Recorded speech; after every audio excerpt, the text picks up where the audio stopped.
A primeira resposta você sugere o quê, Marcos? Uns 10 minutos? 5 a Por 10 aí. minutos? Isso. Já estamos ao vivo. Bismillahirrahmanirrahim. Assalamu alaikum, warahmatullahi wabarakatuh. Boa noite a todos e a todas as pessoas que estão nos acompanhando. Sejam muito bem-vindos e bem-vindas a mais um debate ao vivo, realizado pelo Centro Islâmico no Brasil, a Ressala. Hoje é dia 29 de março de 2021. Eu sou o Saíde Marcos Tenório, sou historiador, escritor e vice-presidente do Instituto Brasil-Palestina e do IGEOP também. E eu aproveito para, inicialmente, pedir a vocês que compartilhem esta transmissão para dar maior alcance aos temas que nós vamos tratar na noite de hoje com nossos dois convidados. Na transmissão de hoje, nós vamos falar sobre o Dia da Terra Palestina, que é comemorado no dia 30 de março, amanhã é o Dia da Terra Palestina. Inicialmente, em nome do Centro Islâmico no Brasil, nós queremos prestar a nossa solidariedade e condolências aos familiares e amigos dos mais de 310 mil mortos pela Covid-19, e rogar ao Criador, Deus Todo-Poderoso, que acalme o coração de todos os familiares e amigos e acolha esses nossos irmãos e irmãs vítimas dessa calamidade. E para conversar com a gente, hoje, nós temos a presença do nosso querido Walid Rabah, que é jornalista, advogado e comerciante na cidade de Curitiba, e é presidente da Federação Árabe-Palestina, FEPAL. Boa noite, Walid. Seja bem-vindo. Obrigado por ter aceito o convite da Ressala para essa noite aqui de debate tão importante. Boa noite, meus cumprimentos a todos os presentes. Marcelo Buzetto, meu amigo camarada Saíde Marcos. Agradeço muito o convite do Centro Islâmico do Brasil para essa oportunidade, a todos os seus dirigentes, a todos os seus simpatizantes, filiados, e espero que a gente tenha um grande debate hoje. Muito obrigado pelo convite.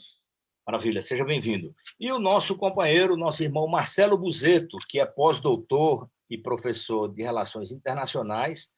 O Marcelo é presidente do Instituto de Estudos sobre Geopolítica do Oriente Médio, IGEOP, que foi uma organização recentemente constituída, e é também representante no Brasil da campanha global pelo retorno à Palestina.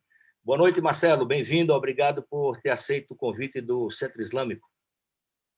Boa noite, Marcos. Agradeço muito o convite, é sempre um prazer conversar sobre esses temas tão importantes, ainda mais na sua presença, na presença do Walid, de pessoas que têm um compromisso muito forte com a causa palestina e com a luta pela justiça, tanto no Brasil como em todo o mundo. Isso muito. A satisfação é nossa, Marcelo, ter você conosco nessa mesa tão importante, Então, como eu falei, amanhã é dia 30 de março, e é uma data em que é comemorado em todo o mundo o Dia da Terra Palestina. Essa data marca a ocasião que, em 1976, as autoridades da ocupação sionista na Palestina anunciaram a expropriação de grandes extensões de terras, alegadamente por motivo de segurança, mas, na verdade, o que eles iriam fazer posteriormente era utilizar as terras expropriadas dos palestinos para dar início à construção desse projeto de colonização, as colônias judaicas na Palestina, para onde eles iriam levar os judeus importados de várias partes do mundo, numa clara violação das resoluções da ONU e do direito internacional, e além da Convenção de Genebra. Em consequência dessa expropriação, eclodiu uma greve geral na Palestina e grandes manifestações populares nas diversas localidades dos territórios ocupados. E, como sempre, as forças de ocupação israelense responderam com forte e sangrenta repressão, que resultou no assassinato de 6 palestinos e centenas de presos e feridos. Então, desde então, a data de 30 de março ficou conhecida como o Dia da Terra, para simbolizar a luta do povo palestino pelo direito aos seus lares, às suas terras usurpadas, às suas terras para o cultivo das culturas tradicionais palestinas e pela sua pátria, pelo direito ao retorno assegurado desde a Resolução 194, de 11 de dezembro de 1948, e as que se sucederam, né?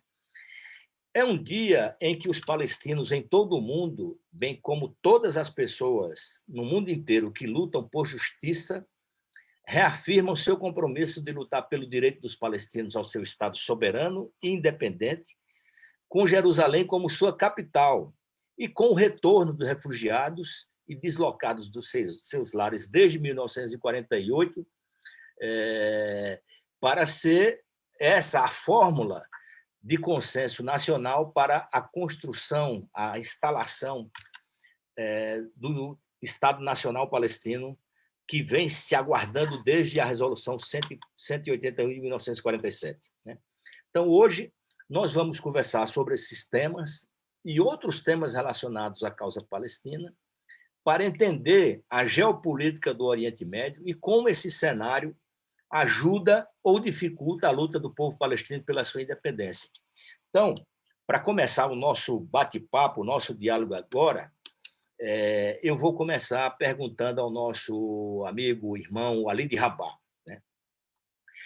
Desde a concretização da ambição colonial sionista, através da divisão da Palestina em 2 territórios, em 1947, e a fundação, em 1948, do chamado Estado de Israel, desencadearam-se graves violações contra a população palestina, que são consideradas por muitas entidades no mundo inteiro e por vários estados nacionais como crimes de guerra e de lesa humanidade praticados por Israel, né?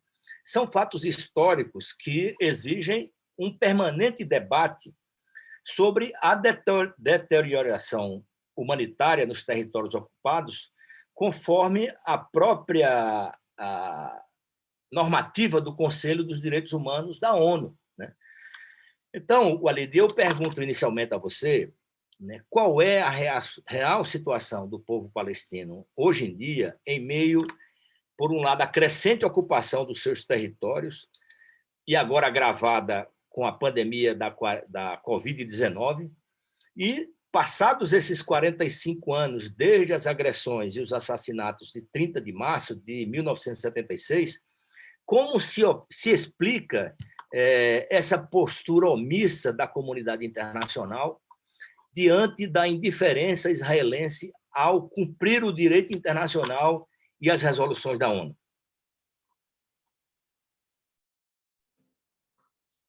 Bem, mais uma vez, cumprimento a todos e digo que estou muito feliz de estar aqui na condição de presidente da Federação Árabe Palestina do Brasil para falar sobre esse tema, mas não posso deixar de novamente me referir a esse verdadeiro genocídio em curso no Brasil, nessas mais de 310 mil mortes já conhecidas. As subnotificações ainda não estão devidamente compreendidas, bem como talvez não estejam muito bem anotados todos aqueles que, após terem contraído o Covid, morreram devido às suas complicações no primeiro ano após terem se curado da doença, mas morrido de suas consequências. Eu, em nome da Federação Árabe Palestina do Brasil, da comunidade árabe palestina brasileira, estendo as minhas mais profundas condolências a todas essas famílias que são, a esta altura, milhões de pessoas condoídas pelas mortes dessas mais de 300 mil pessoas, até o momento conhecidas como vítimas fatais do Covid. E complemento dizendo que, não por mero acaso, aqueles que administram esse genocídio, e administrar um genocídio é também promovê-lo, são exatamente as forças que se alinham incondicionalmente ao projeto colonial e supremacista e de apartheid sionista na Palestina, aqueles que se alinham a ele hoje, aqui no Brasil, transformando o Brasil no maior kibbutz da história, no maior experimento sionista fora da Palestina ocupada. É emblemático isso. E faço uma associação aqui, agora indo direto para a Palestina. Nós temos hoje na Palestina, oficialmente, 2.852 mortos devido à pandemia. Além destes, temos 207 em estado crítico.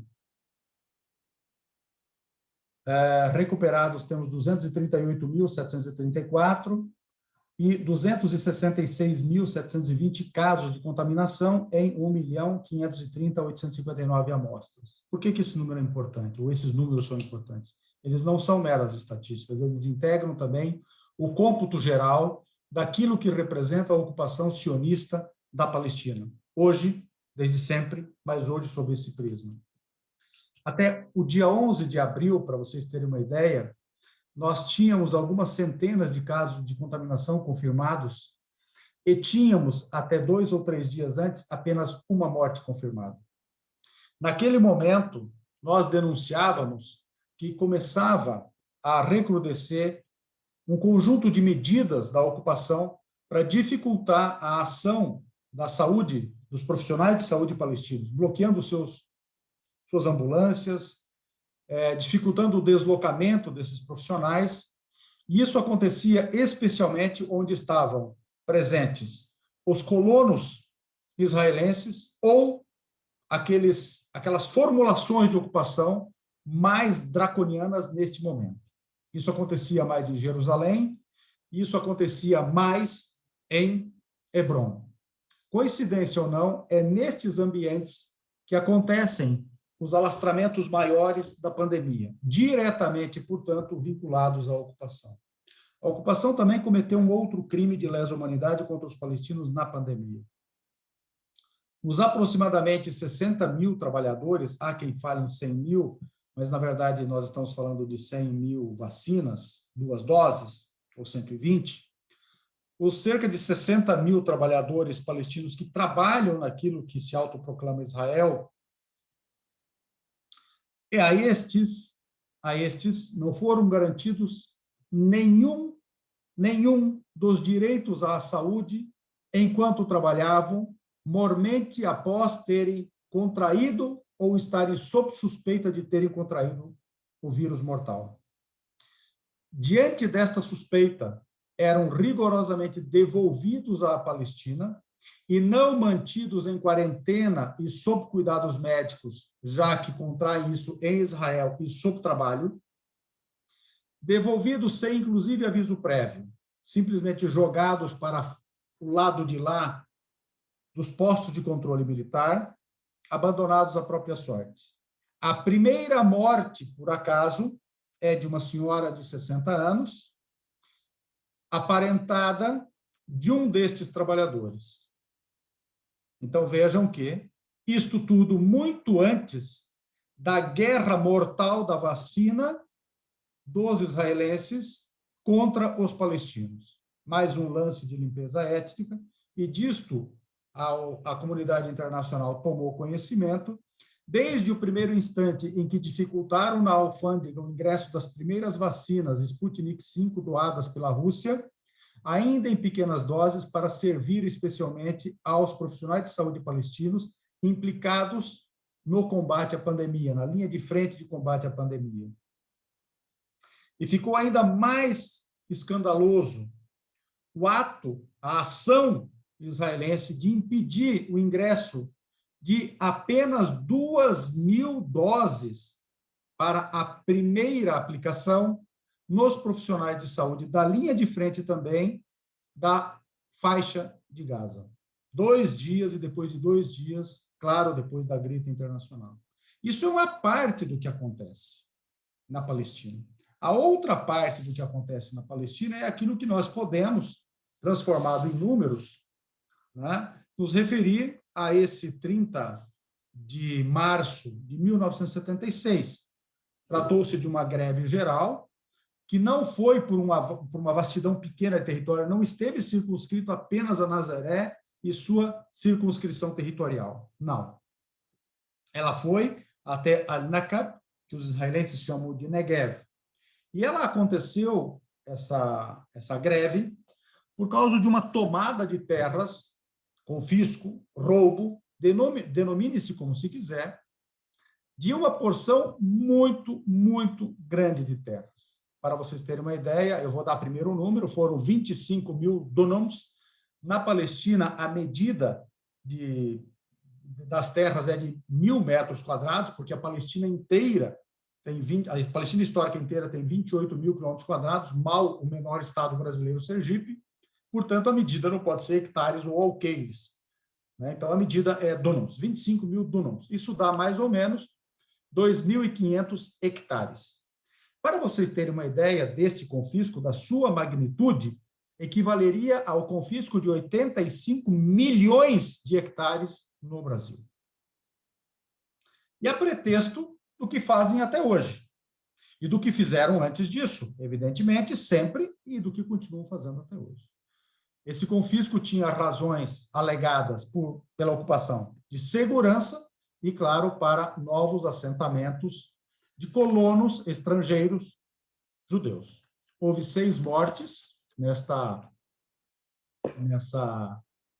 reação, nessa greve geral, centenas de feridos, alguns mutilados, feridos com gravidade, e também um número muito grande de presos por isso. Então, vejam, grosso modo, o que aconteceu naquele momento é rigorosamente o que segue acontecendo neste momento. Nesse momento, por exemplo, nós temos apenas ao redor de 8 a 9% da Palestina histórica, portanto, aproximadamente pouco mais de 1/3 daqueles aproximadamente 22 a 23% da Palestina histórica destinada a um potencial Estado palestino nos termos dos chamados Acordos de Oslo, sob administração limitada do governo palestino em vigor, não é? E todo o restante, as chamadas áreas B e C, francamente sendo, aos poucos, anexadas, na prática, àquilo que se autoproclama Israel. Nós estamos, portanto, diante da manutenção de um processo permanente e metódico de limpeza étnica da Palestina pela toma da terra, pela inviabilização da vida dos palestinos na Palestina e pela sua expulsão com diversos métodos. Um deles é o da expropriação, ainda em vigor. Esse é o quadro atual da Palestina, nós podemos nos aprofundar depois, mas eu me resumo, nesse momento, a esta explanação inicial. Muito obrigado.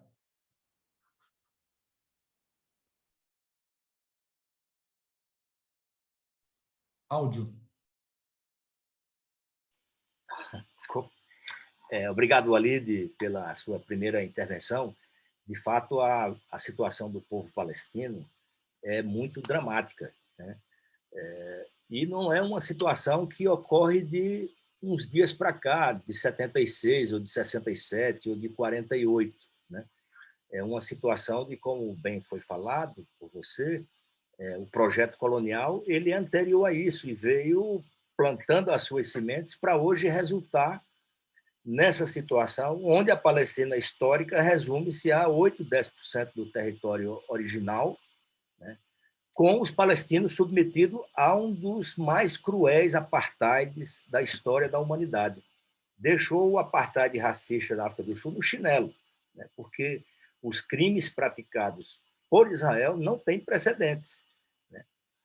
Vamos continuar nosso diálogo agora, conversando com o professor Marcelo Buzetto. Marcelo, a questão da Palestina ela não é uma questão que se resume ao seu território ou à sua população. O conflito, que alguns teimam em dizer que é uma guerra, a guerra é quando existem exércitos com similaridade de poder, né? E o que ocorre na Palestina não é guerra, é um conflito, uma opressão, um apartheid exercido pelo o chamado Estado de Israel, né? Que precisa ser resolvido. E esse conflito na Palestina ele está inserido em todo o cenário da geopolítica do Oriente Médio, né, que envolve a sua luta, a luta do povo palestino pela sua libertação, né, e contra esse projeto colonial sionista, né, e é também, como sabemos, envolto por conta da questão da guerra na Síria, né, cujo completou-se agora 10 anos de esforço para livrar o país dos grupos terroristas salafistas, né? Tem o conflito no Iêmen, que acaba refletindo também em toda a região. Além do mais, o Iêmen atravessando uma crise humanitária sem precedentes, né? Envolve os esforços da resistência no Líbano e no Iraque contra as provocações e as agressões dos Estados Unidos e Israel, bem como os interesses do imperialismo em dobrar o Irã, que resiste há tantos anos ao bloqueio estadunidense. Então, onde é que a questão palestina hoje se insere nesse contexto da geopolítica no Oriente Médio? Você agora que é presidente do Instituto de Estudos sobre Geopolítica do Oriente Médio, que pretende levar essa discussão à frente e esclarecer não somente o ambiente acadêmico, mas o ambiente social brasileiro, das pessoas interessadas, sobre esse cenário de luta no Oriente Médio. Muito bem. Primeiro, queria mais uma vez agradecer esse convite do Centro Islâmico no Brasil e elogiar essa iniciativa, como tantas outras, para poder esclarecer a população brasileira sobre uma série de temas fundamentais, tanto temas ligados à economia, à política, à cultura, né? Tratando de temas ligados ao mundo islâmico, ao mundo árabe, enfim, uma série de conflitos que envolvem as constantes agressões que os povos da região da Ásia Ocidental, também conhecida por nós aqui como Oriente Médio, né, vem sofrendo há mais de 100 anos. Né? Eu penso que poderíamos resumir em 3 palavras a situação de violência que, infelizmente, toma conta de muitas regiões, como a Palestina, a Síria, imperialismo, sionismo e o wahhabismo. O imperialismo, ele é aquilo que o Lenin já chamava de fase superior do capitalismo. É um período muito conhecido pela exportação de capitais, pela disputa das matérias-primas, dos recursos naturais, dos mercados e dos territórios por algumas potências capitalistas industrializadas. Então, o neocolonialismo ou imperialismo é aquele período que, do final do século XIX até o início do século XX, produziu uma nova divisão internacional do trabalho, onde surgiram grupos de nações, nações opressoras, nações oprimidas, onde ressurgiu a guerra de conquista colonial. Então, eu diria que não dá para compreender a questão palestina sem compreender a ofensiva do imperialismo britânico, francês e depois estadunidense para esse território conhecido como Oriente Médio. A disputa pela Palestina é algo fundamental. Já foi dominada pelo Império Turco-Otomano, depois, a partir de 1918 até 1948, esteve sob o domínio colonial britânico. Então, a gente percebe que a Palestina é um território que tem alguma importância estratégica para o avanço do imperialismo e para o desenvolvimento capitalista na chamada Ásia Ocidental. O mapa europeu do mundo mostra a Palestina no centro do mundo, né? A porta de entrada para a Ásia, próximo ali ao nordeste do continente africano, e de frente para o mar Mediterrâneo, que dá de frente para a Europa. Então, a Palestina sempre foi um território que teve uma importância cultural por conta da fundação das 3 grandes religiões monoteístas, ou na Palestina, ou no entorno da Palestina, né? Judaísmo, cristianismo e islamismo. E a Palestina sempre teve uma importância econômica, estratégica, pela sua localização geográfica. Sempre foi uma importante rota comercial, marítima e terrestre, a Palestina. E lá viveram vários povos, né? E o povo palestino sempre foi um povo que foi formado através de uma diversidade cultural. A Palestina sempre foi um território que permitiu o desenvolvimento de diferentes culturas e povos. É por isso que, quando nós questionamos o sionismo, essa ideologia racista, colonialista, pró-imperialista, nós dizemos que o sionismo é diferente do judaísmo, que o judaísmo é uma religião, e a Palestina é também terra dos judeus, assim como dos cristãos, dos muçulmanos. Então, o imperialismo desencadeou uma guerra de conquista para ter o controle do território da Palestina. E o imperialismo britânico exerceu esse controle de 1918 a 48. Depois entregou nas mãos o território da Palestina aos sionistas. O sionismo é esse pensamento conservador. O sionismo é uma corrente política, uma ideologia nacionalista judaica, conservadora, antidemocrática e racista, desenvolvida por judeus na Europa Ocidental, com o objetivo de conquistar o território já ocupado pelo povo palestino, e com o objetivo de expulsar os árabes daquele território. Então, o sionismo é uma ideologia, um pensamento que se transformou numa política, quando foi criada a entidade sionista, também conhecida como Estado de Israel. E a criação do chamado Estado de Israel foi para tentar fragilizar, enfraquecer, interromper aquele movimento crescente do nacionalismo árabe, o pan-arabismo. Então, eu diria que imperialismo e sionismo são partes de um mesmo processo de conquista do território histórico e estratégico que foi a Palestina.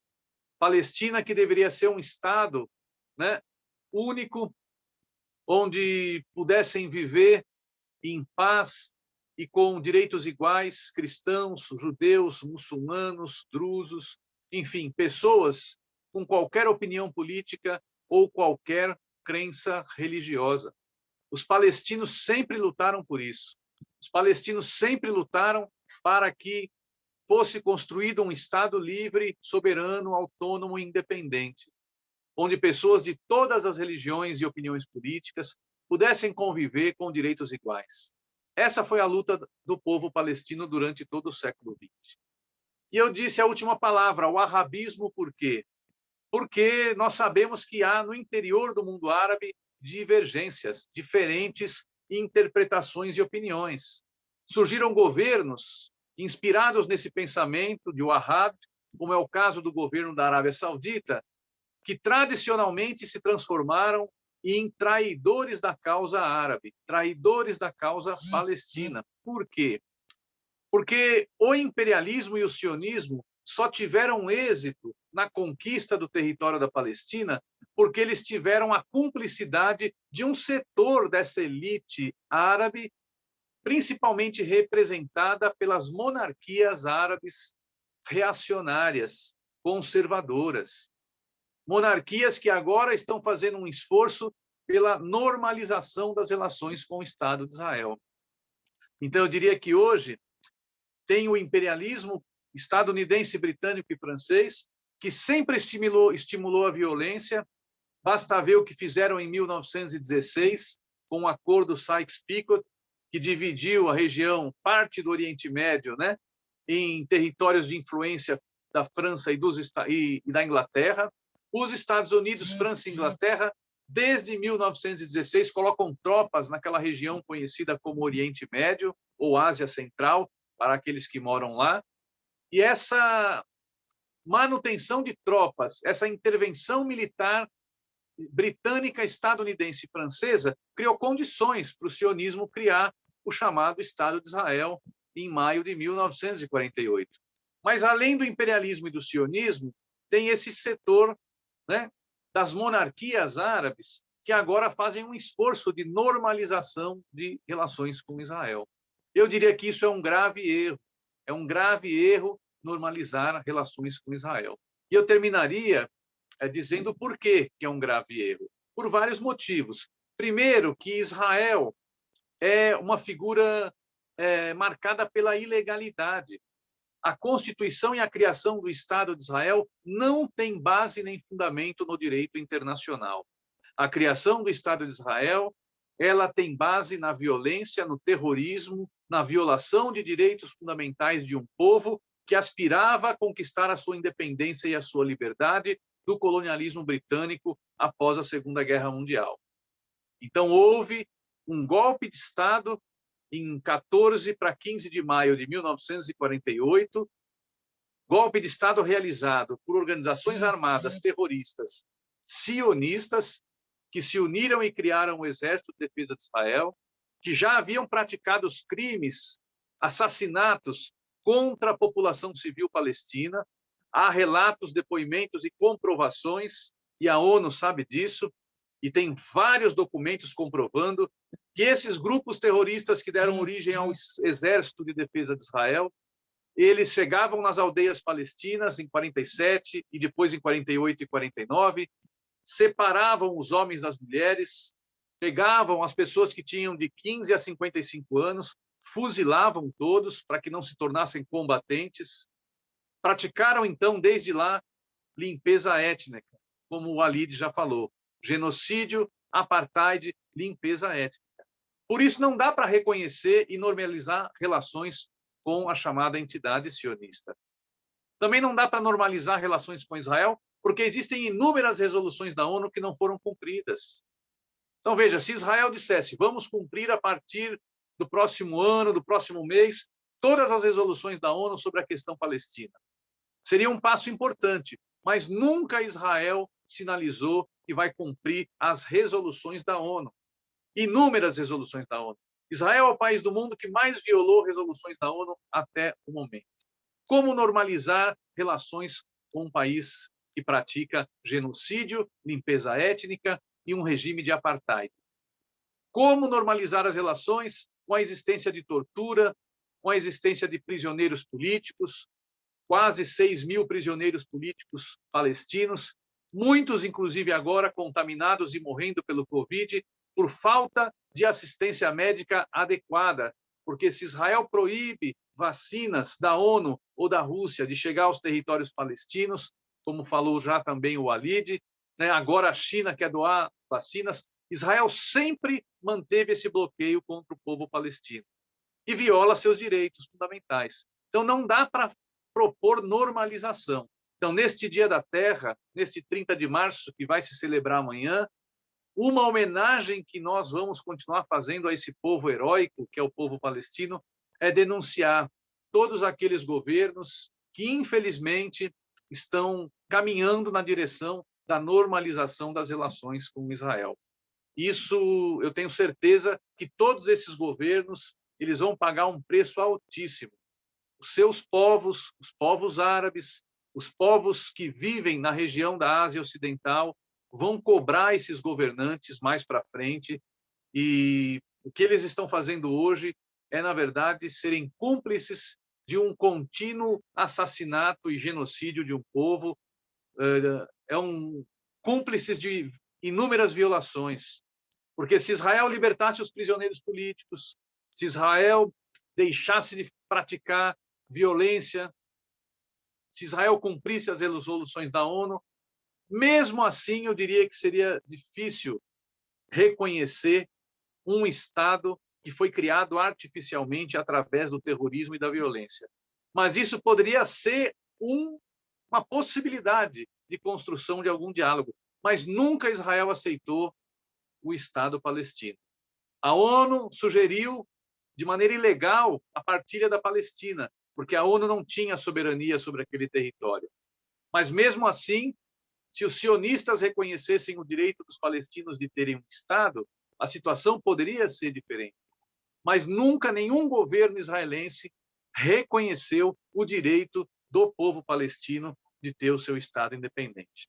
Então, eu termino por aqui, né, manifestando a nossa solidariedade a todos os setores e segmentos da sociedade palestina, que heroicamente, em várias partes do mundo, amanhã estarão celebrando o Dia da Terra, e fica aqui o nosso compromisso de continuar até o último dia de nossas vidas defendendo essa causa heróica, essa causa justa, que é uma causa de toda a humanidade.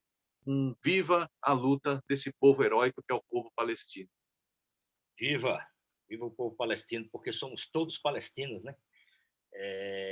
Realmente, eu acho, Marcelo, você tem razão, como o Ali também mencionou, é preciso que, incessantemente, a gente denuncie essas violações de Israel, porque Israel, a rigor, não cumpre nem a Resolução 181, que possibilitou a existência da fundação dessa aberração, que é a entidade sionista, no território palestino. Não cumpre nenhuma resolução, não cumpriu os acordos de Oslo, não cumpriu nenhuma dos acordos realizados com os vizinhos que ajudaram nas negociações, o Egito, etc. Então, Israel, no cenário internacional e no que diz respeito ao direito internacional e ao respeito a essas normas internacionais, é um pária, não respeita. Né? Você vê agora, o Alid mencionou bem os números da Covid na Palestina, a 7ª Convenção de Genebra determina que a potência ocupante tem a responsabilidade com a imunização dos cidadãos do território ocupado. Israel, além de não cumprir essa norma internacional, ainda impede a chegada de insumos, né, da vacina, das condições para que o povo palestino se veja livre desse vírus que foi trazido do chamado Estado de Israel para os territórios ocupados palestinos, né? O que é um absurdo. Então, acho que essa é uma questão que tem que ser denunciada, como também o que a mídia ocidental fica aplaudindo e achando que foi uma coisa muito importante, é a traição dessas monarquias ditatoriais árabes com a causa palestina. A tal da normalização de relações do Marrocos, Emirados Árabes, do Bahrein, do Sudão, é uma facada nas costas do povo palestino. Né? O rei do Marrocos, atendendo uma demanda dos seus interesses quanto potência ocupante do Saara Ocidental e do interesse dele de manter a ocupação do Saara Ocidental e de atender uma demanda, um pedido do presidente Donald Trump, acabou normalizando as relações com a ocupação israelense. O que é que aconteceu? Poucos dias depois, no estádio de Marrakech, houve um jogo de futebol onde a torcida em peso cantou uma música de apoio à luta do povo palestino, que significou também um gesto de repulsa à atitude desse rei colonialista, que é o Mohammed VI do Marrocos. Mas, voltando para a nossa rodada de diálogo aqui, avançando no assunto, nós vimos hoje que o ministro terraplanista das Relações Exteriores, o tal do Ernesto Araújo, que é um cara que atende às demandas dos sionistas na política internacional brasileira. Ele não deixa de ser um ministro sionista dentro do governo do presidente, que é simpático e ama as políticas genocidas do Estado de Israel. Né? Então, a chegada desse governo e desse ministro, ela significou uma interrupção da tradição da diplomacia brasileira em apoiar as justas reivindicações do povo palestino. Né? E eu, pesquisando essa questão das relações Brasil-Palestina e da posição do Brasil nas Nações Unidas em relação à questão palestina, e isso resultou num livro que eu publiquei, que tive a satisfação de ter o apoio, a ajuda tanto do Marcelo quanto do Alid. O Brasil, em todo o tempo, inclusive no período da ditadura militar, não se furtou em apoiar a justa luta do povo palestino. Desde a redemocratização, todos os presidentes brasileiros, ao abrir a sessão da Assembleia Geral das Nações Unidas, mencionaram a necessidade de encontrar uma saída para a questão palestina. Sarney, Fernando Collor de Mello, Sarney, Fernando Henrique Cardoso, Lula, principalmente Dilma, né? Mas agora nós tivemos essa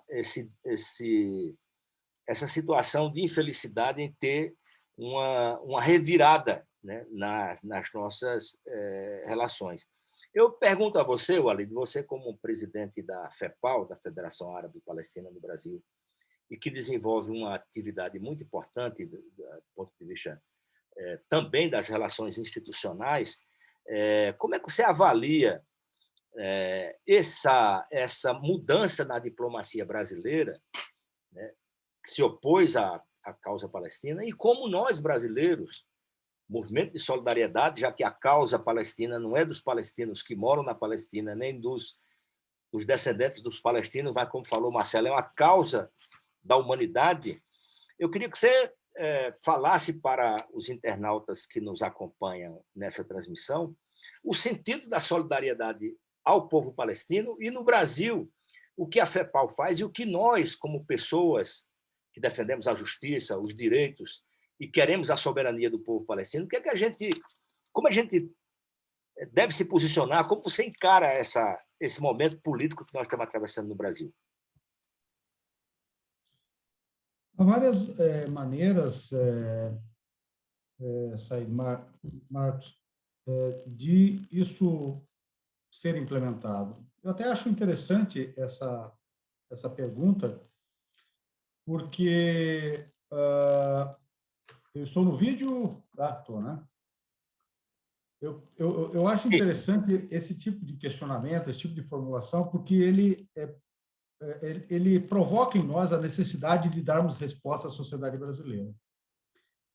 E, ao mesmo tempo, fazendo alguns apontamentos que ajudam a sociedade brasileira a compreender a questão palestina para além, e eu não quero com isso ser vulgar na dicção, mas para além daquele ativismo solidário, que é muito bom, mas que é muito limitado e ele é muito facilmente confrontado pela narrativa sionista.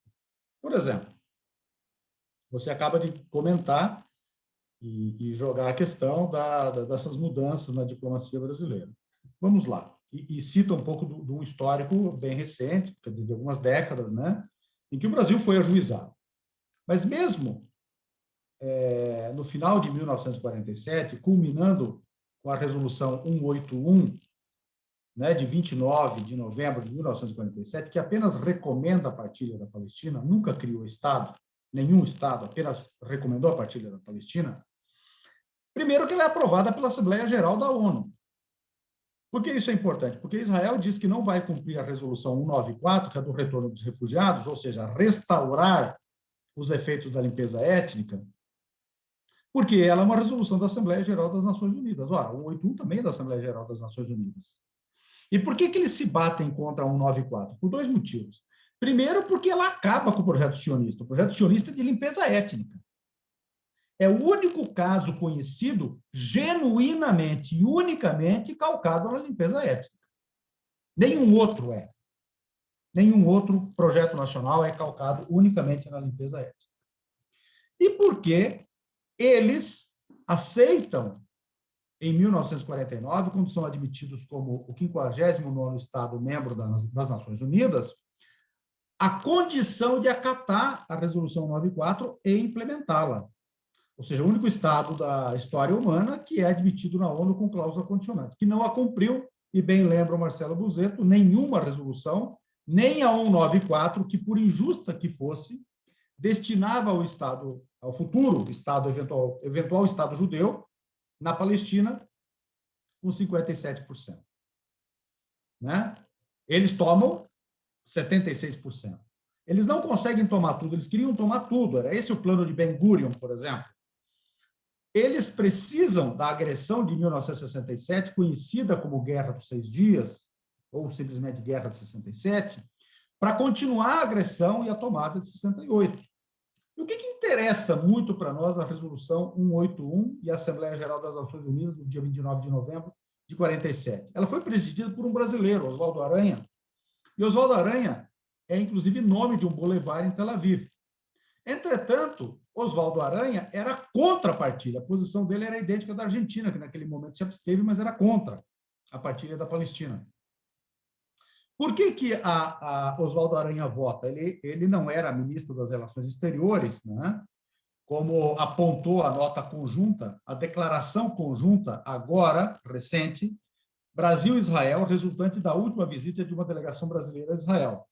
É a primeira vez na história que eu leio uma declaração ou uma nota do Itamaraty com tantos erros e tantas barbaridades quanto essa. Ela diz, por exemplo, que Oswaldo Aranha era ministro das Relações Exteriores. Não era.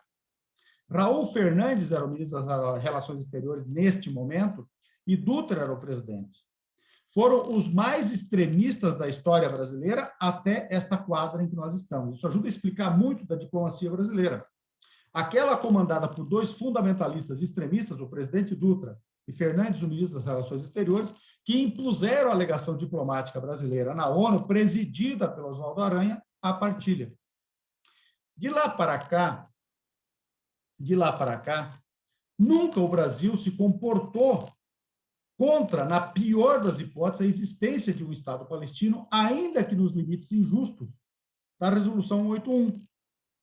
Afinal de contas, Israel se autoproclama Estado em 14 de maio de 1948, numa sexta-feira, às 16 horas, quando inicia-se o Shabat e está em pleno curso o dia sagrado muçulmano.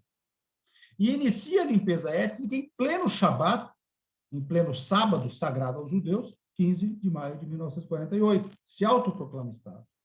Disso tudo resulta tudo aquilo que nós conhecemos, esse sistemático processo de limpeza étnica, no qual se enquadra o 30 de março de 1976. Bem, o que nós podemos fazer hoje à luz disso? De tudo? Primeiro, reenquadrando a narrativa palestina para o povo brasileiro. E mesmo para os descendentes de árabes, os árabes brasileiros, incluídos os palestinos. Nós precisamos ser úteis, inclusive, numa narrativa mais precisa, mais constante, mais perene, e não de idas e voltas, para aqueles que querem ser solidários à Palestina. Nós não podemos passar números errados, por exemplo. Não é verdade que eram destinados para, eram 56 ponto alguma coisa para o Estado israelense e 42,9 para o Estado palestino, e 0,6 de área internacionalizada. Não era, como se costuma dizer, 47. Até este número nós temos que corrigir para melhor servir. E temos que dar oportunidade a essas pessoas de fazerem algumas escolhas. Por exemplo, como é possível hoje ser solidário à Palestina? Eu vou dar dois exemplos muito simples. Primeiro, nós precisamos dizer às pessoas, olha, visite a Palestina.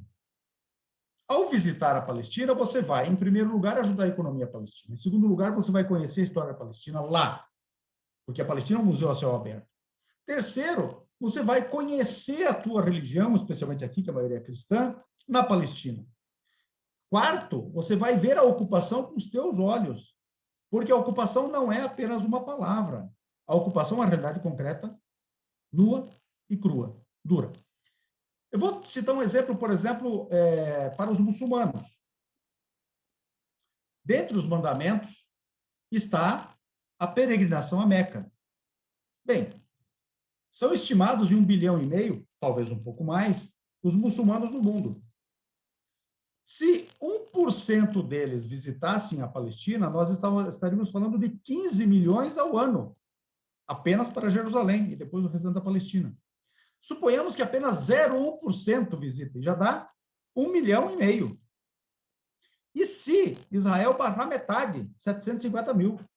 O turismo é muito importante para a Palestina, mas não só, existe um conjunto de atitudes. Então, para nós, mas esse é um dever nosso.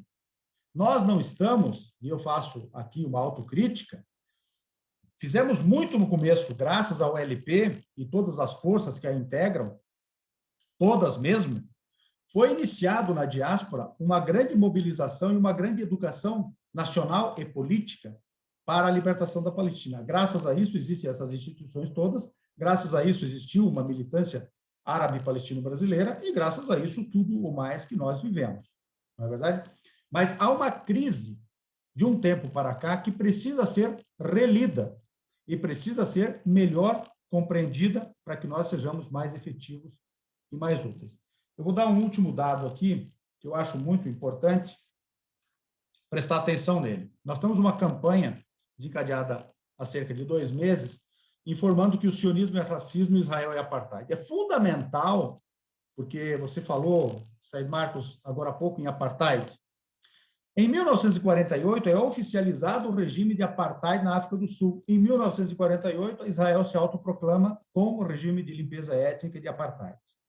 É preciso compreender muito fortemente como funciona o regime de apartheid hoje na Palestina, de limpeza étnica, de supremacismo, de segregação racial e, evidentemente, como isso funciona, inclusive, na tomada da terra, para melhor compreender, inclusive, o 30 de março de 76, o 15 de maio de 48, a agressão de 67 e tudo o mais que acontece rigorosamente hoje.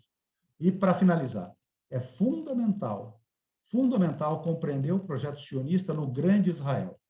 Sem isso, não se compreende o que acontece na Síria, no Líbano, na Jordânia, no Iraque, a agressão ao Irã, a tentativa de levar a Turquia para o Marapuca, etc. E o próprio Egito para o Marapuca também. E a própria Arábia Saudita sendo levada para o Marapuca. Sem compreender isso, não se compreende. O sionismo ou anglo-sionismo é responsável por cada cadáver no Oriente Médio. Não importa quem deu a facada ou quem deu o tiro. O mando é anglo-sionista. Obrigado, Walid. Suas colocações são muito importantes. Quando você fala essa questão de que é preciso conhecer a história, eu acho isso de uma atualidade sem precedentes, né? Porque nós que vivemos aqui no Brasil, por exemplo, e de resto todas as pessoas que vivem no Ocidente, são levados a crer em coisas completamente distorcidas e que não correspondem à realidade do conflito na Palestina. Como, por exemplo, Marcelo falou, uma coisa é sionismo, outra coisa é judaísmo, né? Eles fazem uma confusão, os sionistas se utilizam da religião judaica para tentar pôr um manto sobre os seus crimes, quando a gente sabe que nenhuma religião ela tem como pregação aos seus seguidores a prática de qualquer ato de guerra, de violência, de limpeza étnica, etc., né? E, por outro lado, essas informações sobre como é que se deu a divisão da Palestina, como é que surgiu essa entidade sionista no território palestino e esse contexto histórico eu acho importante porque Israel faz um esforço muito grande da desarabização da história, ou seja, para tirar o papel dos árabes palestinos na questão palestina. Eu não falo nem só dos árabes palestinos muçulmanos, mas dos árabes palestinos cristãos, e eles omitem a existência dos judeus palestinos, né, que viveram nos períodos que antecederam a essa ocupação europeia na Palestina, né? Na Palestina, no ensino fundamental, as aulas de história desconstroem o que se passou ao longo de séculos, né? Hoje em dia, você chega no supermercado, e aí nós falamos disso semana passada, para comprar tâmara, e nós, muçulmanos, agora vamos para o mês sagrado do Ramadã, e é uma tradição o consumo de tâmaras, está lá na caixa, made in Israel.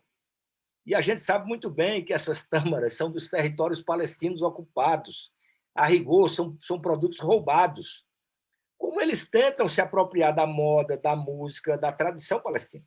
Então, essa questão que se aborda do conhecimento histórico é muito importante e vale a pena os nossos amigos professores de história que têm uma visão crítica sobre essa questão dizer aos seus alunos como é que isso aconteceu ao longo desses séculos, como você mencionou, né? Eu queria abrir aqui um parêntese, Walid e Marcelo, para agradecer a todos os internautas, todos e todas as internautas que estão nos acompanhando. Estou vendo aqui no chat da nossa transmissão dezenas de comentários muito importantes que depois vale a pena rever. Eu vou destacar um deles aqui, que é da Maizá Hassan. Ela diz o seguinte: é muito triste eu ser palestina e não poder retornar para minha casa. Essa é a realidade de milhares de palestinos em todo o mundo. E agradecer todas as pessoas que compartilharam, que continuem compartilhando. E eu quero agradecer aqui a audiência que eu tenho observado que é frequente da nossa querida amiga jornalista do Rio de Janeiro, Lúcia Helena Issa, que tem um trabalho excepcional na questão dos refugiados, e nós gostaríamos de contar com ela numa ocasião aqui para tratar desse tema que é tão importante. Afinal de contas, os palestinos são o maior número de refugiados no mundo, não é isso, Walid? Os palestinos são o maior número. Bom, mas seguindo aqui, eu queria retornar aqui a falar com o nosso companheiro Marcelo Buzetto. Marcelo, nós vimos agora no início do mês passado, em fevereiro, uma decisão do Tribunal Penal Internacional, em Haia, na Holanda, que decidiu que o tribunal tem, sim, jurisdição sobre os territórios palestinos ocupados por Israel desde 1967. Jurisdição sobre o que acontece em Gaza, sobre o que acontece na Cisjordânia e o que acontece em Jerusalém Oriental, que é um território ocupado ilegalmente, porque tem um status especial definido pela Resolução 181, né? E foi uma decisão do Tribunal Penal Internacional muito importante no sentido de finalmente se investigar os atos criminosos, os assassinatos, as ocupações, as expulsões praticadas pelo ocupante israelense nos territórios palestinos, né? Especialmente os crimes de guerra praticados por membros das Forças Armadas e pelas autoridades governamentais israelenses, e entre eles esse criminoso de guerra e corrupto Benjamin Netanyahu, que disputa a 4ª eleição sem que eles consigam formar um governo, porque é uma disputa do demônio contra Satanás, porque o programa desses partidos da direita israelense é para ver quem oferece mais a essa população sionista a expulsão de palestinos, a ocupação de territórios e a violação dos seus direitos, né? E você mencionou na sua primeira fala, né, sobre a questão dos crimes e as violações de Israel que se dão desde 1948, né? E eu queria que você nos falasse, né, qual o significado dessa decisão do Tribunal Penal Internacional e como você vê, por outro lado, o esforço dos sionistas em buscar apoio internacional, inclusive desse presidente genocida brasileiro, contra a decisão do Tribunal Internacional, sob a alegação de que eles estão sendo vítimas de antissemitismo. Coitadinhos, estão sendo perseguidos agora pelo mundo porque eles matam palestinos.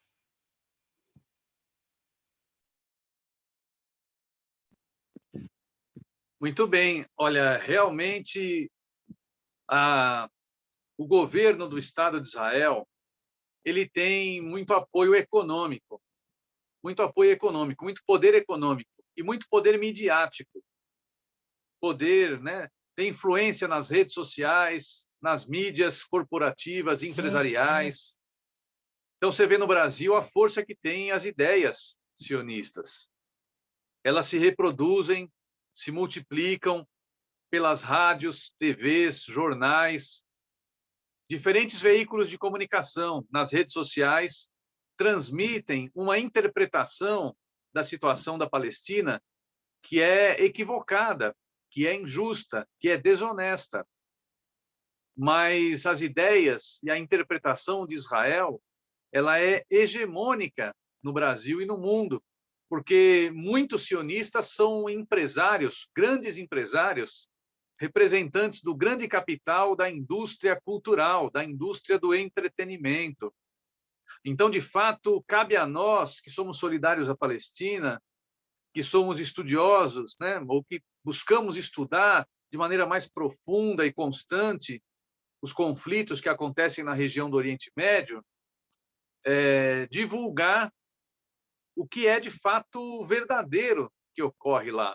Por isso, eu acho que é muito importante a gente se organizar, todos os grupos, todas as pessoas, todos os pesquisadores, para divulgar, para dar ampla divulgação a isso que está acontecendo, a essa decisão do Tribunal Penal Internacional de abrir uma possibilidade de investigar Israel sobre crimes, né, de genocídio, crimes de guerra, crimes contra a humanidade. Nós precisamos fazer a lista dos crimes cometidos por Israel desde o seu nascimento até hoje e dar ampla divulgação a esses crimes. Assim como nós precisamos fazer um resumo, né, de todas as resoluções da ONU não cumpridas, desrespeitadas pelo Estado de Israel, e dar ampla divulgação entre o povo brasileiro. Nós fazemos parte também da campanha global pelo retorno à Palestina. É uma campanha desde 2013, 2014, começou a se organizar no Líbano, fez vários encontros em Beirute, conferências internacionais, onde tivemos a oportunidade de conhecer também campos de refugiados palestinos nesse país árabe que é o Líbano. Lá ouvimos relatos de sobreviventes das inúmeras agressões israelenses contra o Líbano. Então, Israel é um país que cometeu crimes contra a Palestina, contra o Líbano, contra o Iraque, contra a Síria. Israel bombardeia a Síria todo mês, toda semana. Israel tem bombardeado, né, posições sírias em Damasco, uma grave violação de inúmeras regras, né, do direito internacional. Israel tem dado proteção a grupos terroristas que atuam na desestabilização da Síria. O mundo árabe todo sabe da cumplicidade de Israel, que recebeu, né, e deu tratamento médico hospitalar a membros de grupos terroristas que praticaram violações e mataram civis na Síria.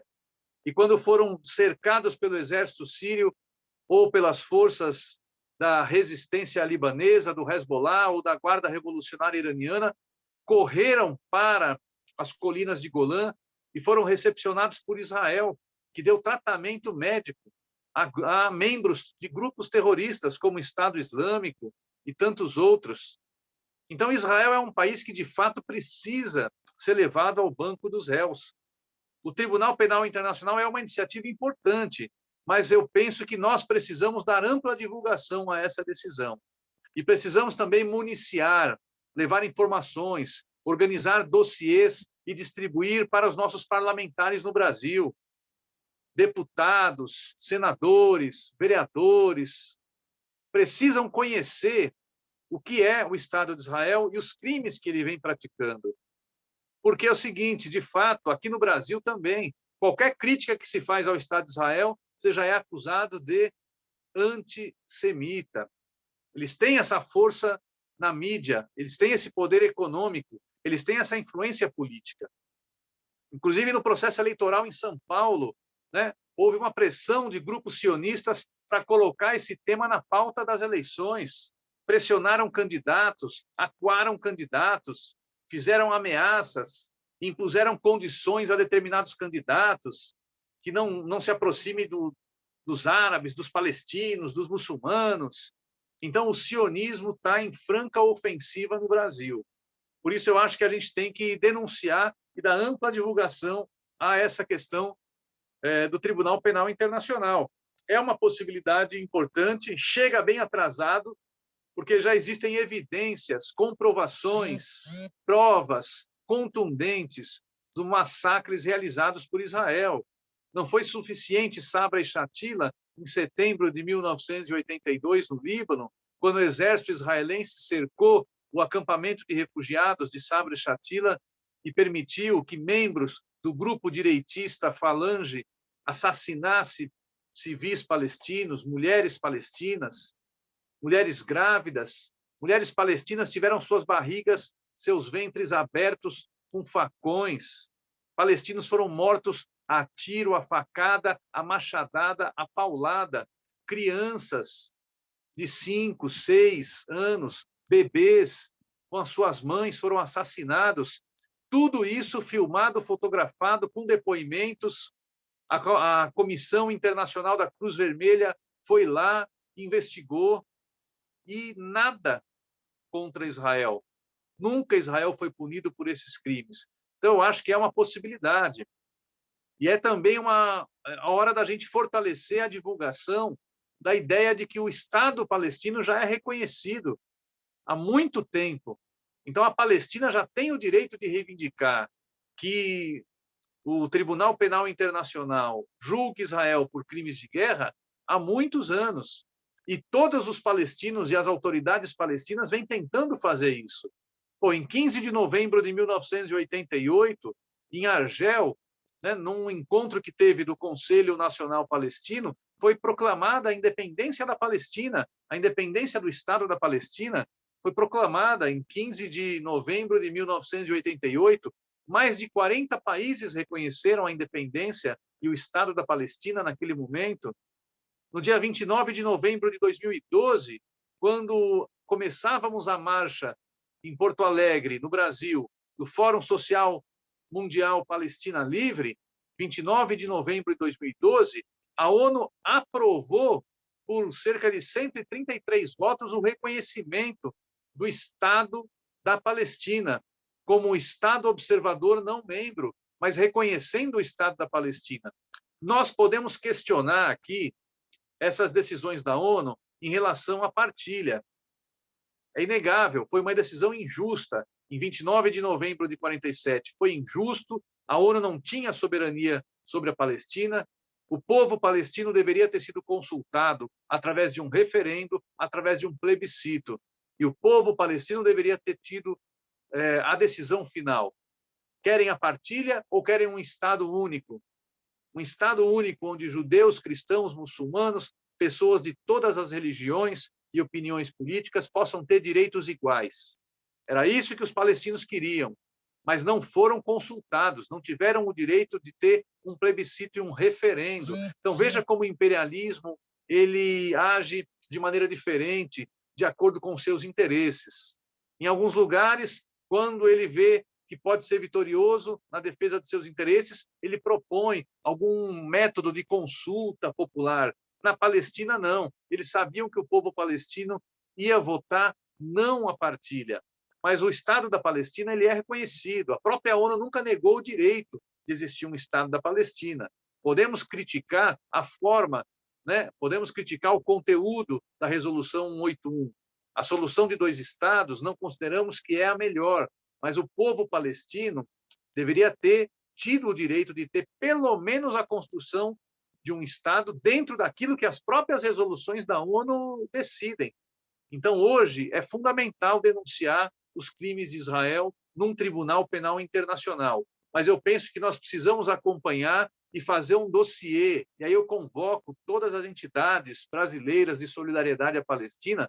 Nós poderíamos juntar todas as entidades, Ibraspal, FEPAL, IGELP, todo mundo, Campanha Global pelo Retorno à Palestina, e nós poderíamos apresentar um documento conjunto, com assinatura unitária de todos, com uma lista, Walid e Marcos, denunciando todos os crimes cometidos pelo Estado de Israel contra a população palestina, para que os nossos deputados também, aqui no Brasil, tenham conhecimento mais profundo, para que não cometam erros e nem tenham dúvidas ao defender que Israel seja, sim, investigado e, com certeza, pela quantidade de provas que existem, seja condenado, né, pelo Tribunal Penal Internacional, como já foi condenado pela Corte Internacional de Justiça no caso do Muro do Apartheid. Israel foi condenado pela Corte Internacional de Justiça, a Corte Internacional de Justiça tomou uma decisão e aprovou uma recomendação muito importante, que é a de destruição do Muro do Apartheid, do Muro da Vergonha, um muro construído ilegalmente por Israel, que já tem cerca de mais de 2.000 quilômetros de extensão, que Israel construiu dentro de territórios que a própria ONU reconhece como sendo território palestino. Então, Israel dificulta, impede a livre circulação de pessoas, a livre circulação de mercadorias. Portanto, é mentira que Israel é uma democracia. Eles vendem uma imagem completamente falsa do que é Israel. Ali você tem uma ditadura, um regime de apartheid, de genocídio e de limpeza étnica. Por isso é importante fortalecer essa denúncia do Tribunal Penal Internacional para a gente aproveitar o momento de mostrar para o mundo como o Estado de Israel vem cometendo crimes e vem sendo muito impune nas suas atitudes. Então, não tenho ilusões, né, de que vamos conseguir punir Israel, mas eu acho que a gente pode fazer um grande trabalho de comunicação, de formação, de explicação ao povo brasileiro dos crimes que Israel vem cometido e da impunidade que reina, né, em cima de Israel. Exatamente. A impunidade é uma coisa gritante, né, sob a proteção dos Estados Unidos e da União Europeia. Porque, se a gente observar o apoio, como você falou, Marcelo, o reconhecimento da Palestina pelas nações soberanas do mundo, as votações que acontecem no plenário da Assembleia das Nações Unidas é 180 e tantos a 5, a 4. Israel, Estados Unidos, Canadá, eventualmente a Austrália, as Ilhas Palau, enfim, as nações do mundo inteiro entendem a necessidade da soberania da Palestina. E foi sobre esse tema que nós tratamos nessa noite maravilhosa aqui, com a participação de tantos internautas. E eu quero, finalizando, agradecer aos nossos convidados, o Walid Rabah e Marcelo Buzetto, e a cada um de vocês que nos acompanharam a todos, até esse momento, né? E agradecer também às pessoas que compartilharam e continuem compartilhando esta transmissão, né? Nós entendemos que a Palestina é parte de um contexto mundial que evoluiu a partir do surgimento do sionismo internacional, esse movimento racista e nacionalista judaico fundado no final do século XIX, como nós tratamos aqui hoje, e que, para nós muçulmanos, a Palestina está arraigada no coração da Ummah, da nação islâmica, e desfruta para nós de um status muito especial, né? E dentro da Palestina existe Jerusalém, cujo preceito é abençoado por Deus Todo-Poderoso. Para nós, a Palestina é a Terra Santa, na qual Deus abençoou a humanidade e foi, para os muçulmanos, a primeira Qibla, a direção para onde os muçulmanos dirigem as suas orações, né? E também é o destino da jornada perfumada pelo profeta Muhammad, sallallahu alaihi wasallam, na noite que ele saiu de Meca até Jerusalém e de lá subiu aos céus para encontrar o Criador, né? A Palestina e Jerusalém é o lugar de nascimento do profeta Jesus, né? E no seu solo estão os restos mortais de milhares de profetas, companheiros e lutadores por justiça. A Palestina é a terra do povo que está determinado a defender a verdade, dentro de Jerusalém e nas suas redondezas, em todo o território da Palestina histórica, do rio ao mar. E um povo que, mesmo desterrado, não se intimida por essas forças que se opõem a ele e por aqueles que os traem, como essas monarquias árabes, mas que continuará a sua missão até a promessa de Deus da terra prometida para o povo palestino. Então, quero agradecer o acompanhamento de todos vocês, a satisfação de ter o Marcelo e o Walid aqui, e dizer que na próxima semana teremos mais uma live, mais uma transmissão ao vivo do Centro Islâmico no Brasil. Boa noite, assalamu alaikum, warahmatullahi wabarakatuh. Bom final de dia para vocês.